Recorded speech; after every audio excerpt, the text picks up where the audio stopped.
সুরের গুরু দাও দাও দাও গো মোদের দীক্ষা, মোরা সুরের কাঙাল, মোরা সুরের কাঙাল, এই আমাদের ভিক্ষা, সুরের গুরু।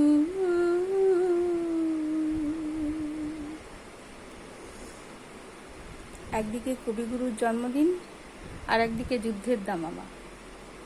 তো কোন অনুভূতিটাকে নিয়ে, এই দুরকম অনুভূতি নিয়ে আজ সকালটা শুরু হয়েছে। তো আশা করি সব কিছু ভালো হবে, সব মঙ্গল হবে, এই আশা নিয়ে আজকে সকালটা শুরু করলাম। তো সবাই ভালো থেকো, খুব ভালো কাটুক রবীন্দ্র জয়ন্তীর দিনটাও, সবাই যাতে সুস্থভাবে পালন করতে পারো সেই কামনা করি। কবিগুরুকে প্রণাম জানিয়ে আজই সকালটা শুরু হলো। ভালো থেকো সবাই।